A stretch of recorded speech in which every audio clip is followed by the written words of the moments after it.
Not all heel pain is the same, and that's exactly why so many treatments fail. If you've been struggling with heel pain and nothing seems to work, there's a good chance you've been treating the wrong condition entirely. You may think you have plantar fasciitis when you actually have nerve pain, or you might be treating inflammation when you're dealing with a degenerative condition. My name is Dr. Andrew Schneider, and I'm a podiatrist in Houston, Texas, with over 25 years of experience diagnosing and treating heel pain. Today, I'm going to show you exactly how to identify what's really causing your heel pain, because getting the right diagnosis is absolutely critical to getting the right treatment. Here's the biggest mistake I see patients make over and over again.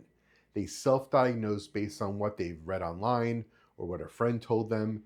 They all assume that heel pain is plantar fasciitis. So they start doing plantar fasciitis stretches and buying plantar fasciitis products. But here's the problem.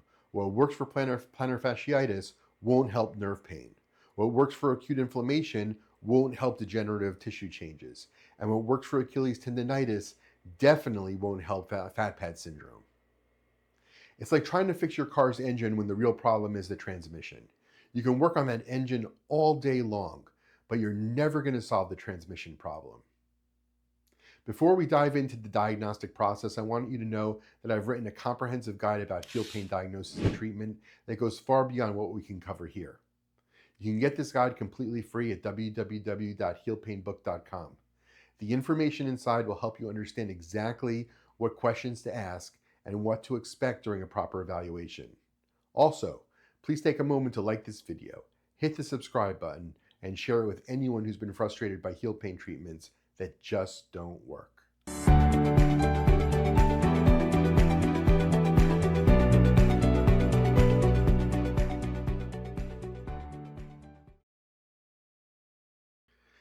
Let me start by explaining why accurate diagnosis matters so much.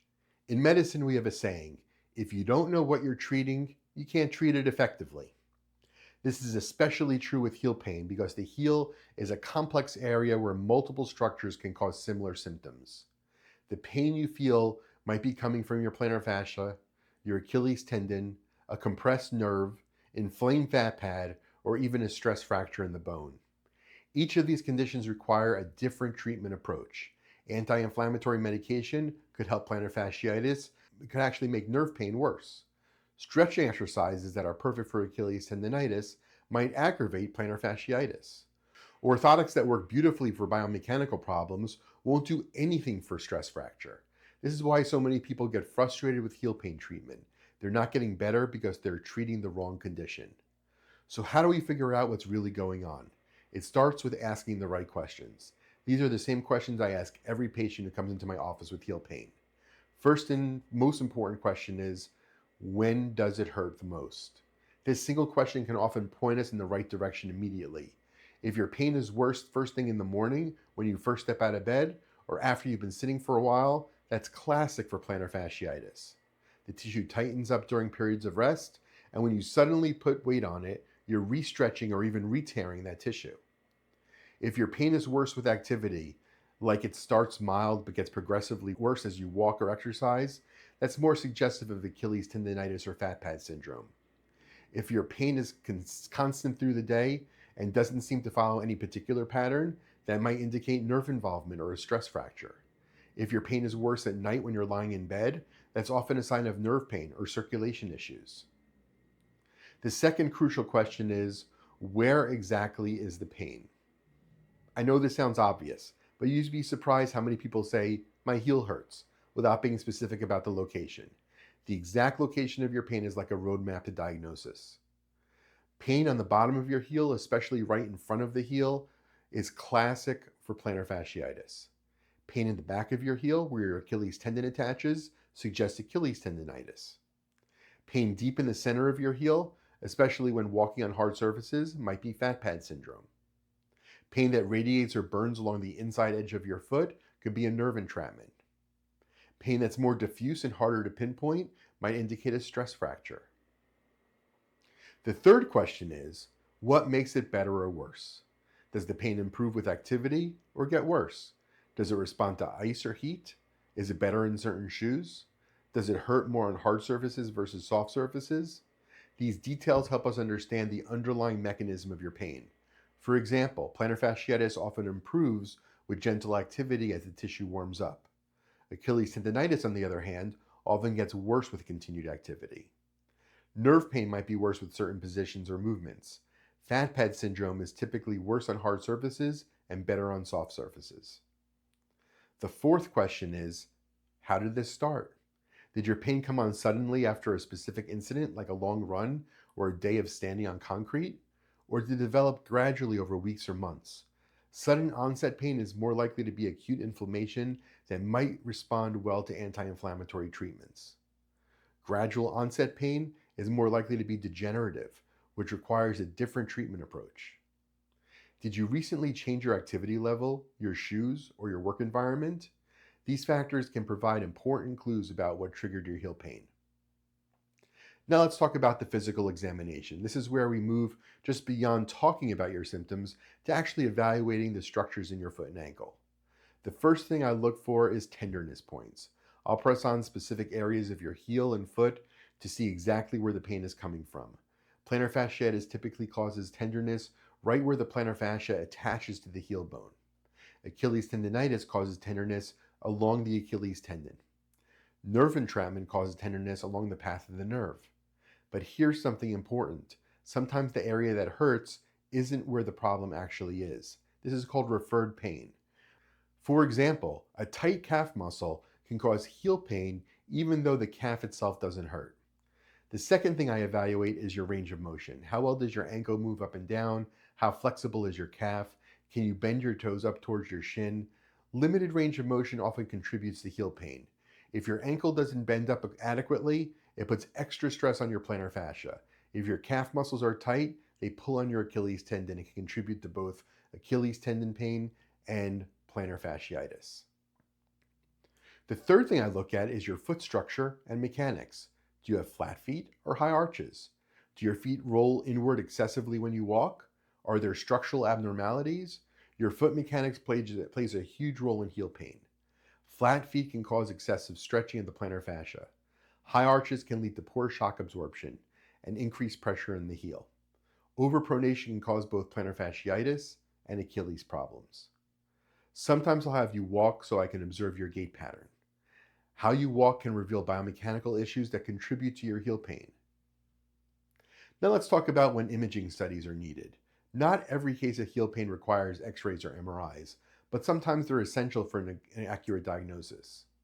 X-rays are useful for ruling out stress fractures, bone spurs, or other bony abnormalities.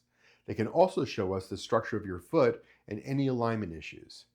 Here's something important to understand about heel spurs. They show up on x-rays, but they're usually not the cause of your pain. I see patients all the time who've been told they have heel spurs and that's why their heel hurts. But the truth is, plenty of people have heel spurs and no pain at all. Heel spurs are usually a result of the plantar fasciitis, not the cause of it. The constant pulling of the plantar fascia on the heel bone causes the body to lay down extra bone, forming a spur. But it's the plantar fasciitis that's causing the pain, not the spur itself. Ultrasound is extremely helpful for evaluating soft tissue structures like the plantar fascia and Achilles tendon. We can see if the tissue is thickened, if there are tears, and how serious the damage is. Ultrasound can also help us identify fluid collection or other soft tissue abnormalities. MRI is reserved for more complex cases where we suspect something unusual.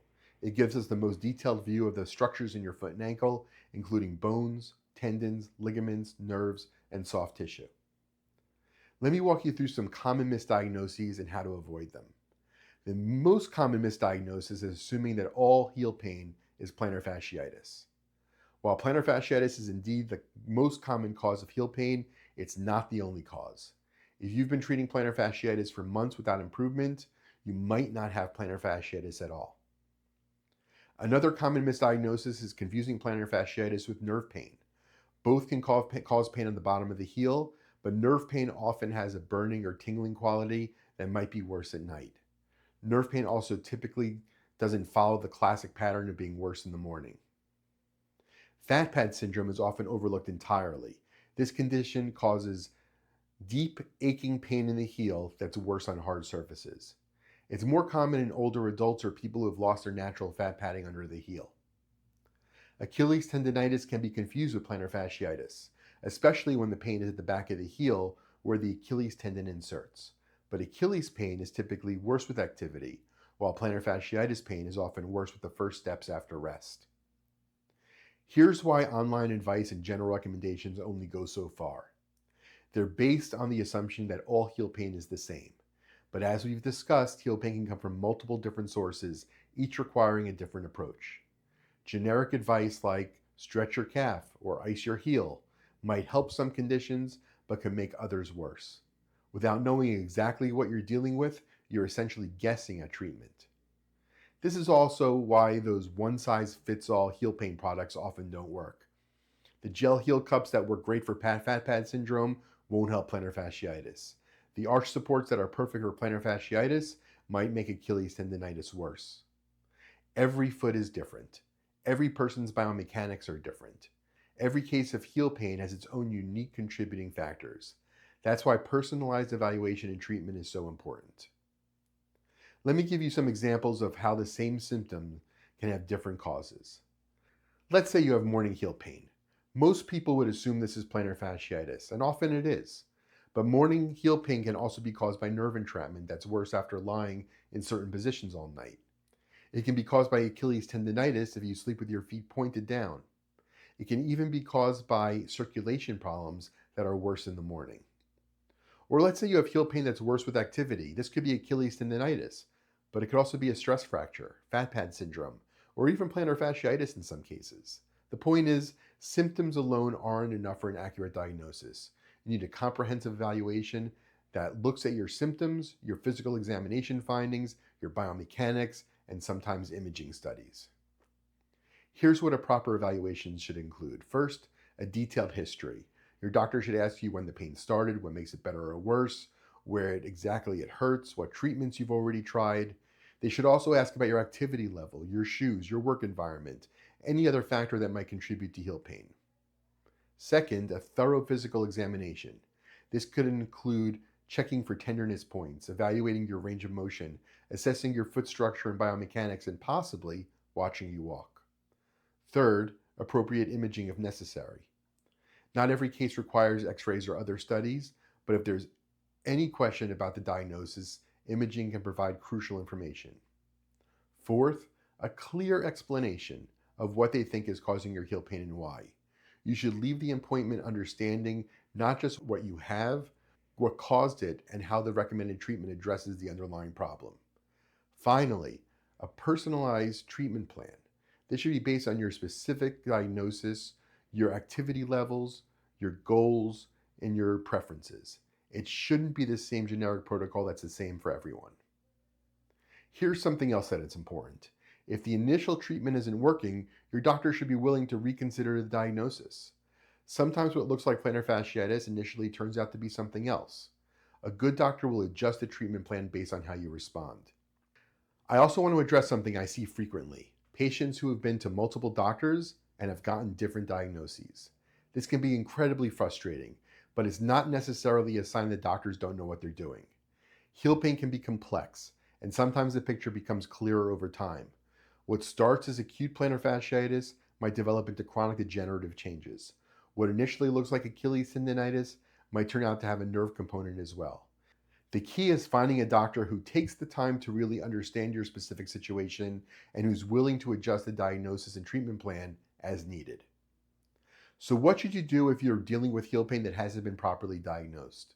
First, keep a pain diary for a week or two before your appointment. Note when your pain is worst, what activities make it better or worse, or any other patterns you notice. This information can be incredibly valuable for your doctor. Second, be prepared to describe your pain in detail. Is it sharp or dull, burning or aching? Does it radiate anywhere? Is it constant or does it come and go? Third, bring a list of all the treatments you've tried and how well they worked. This helps your doctor understand what's been effective and what hasn't. Fourth, don't be afraid to ask questions. Ask your doctor to explain exactly what they think is causing your pain and why. Ask how the recommended treatment addresses your specific problem. Finally, if you're not getting better with treatment, speak up. Don't suffer in silence, hoping things will eventually improve. If the treatment isn't working, There might be something else going on that needs to be addressed. The bottom line is this: getting the right diagnosis is absolutely critical to getting the right treatment. You can't fix a problem if you don't know what the problem is. Heel pain is not a one-size-fits-all condition. It requires careful evaluation to determine exactly what's causing your specific symptoms. Once you have an accurate diagnosis, you can pursue targeted treatment that actually addresses the underlying problem. Don't settle for generic advice or treatments that aren't working. You deserve a proper evaluation and treatment plan that's designed specifically for your situation. Thanks for taking the time to watch this module. Please take a moment to like this video if it was helpful, subscribe to the channel for more detailed information about foot and ankle health, and share with anybody who's been struggling to get answers about their heel pain. Don't forget to get your free copy of my comprehensive heel pain guide at www.heelpainbook.com. It contains detailed information about the diagnostic process and what to expect during a proper evaluation. If you're dealing with heel pain and haven't gotten a clear diagnosis, or if treatments aren't working, contact our office to schedule a comprehensive evaluation. The link is in the description below. Remember, you can't treat what you don't understand. Getting the right diagnosis is the first step to getting your life back. Thanks so much for watching, and have a great day.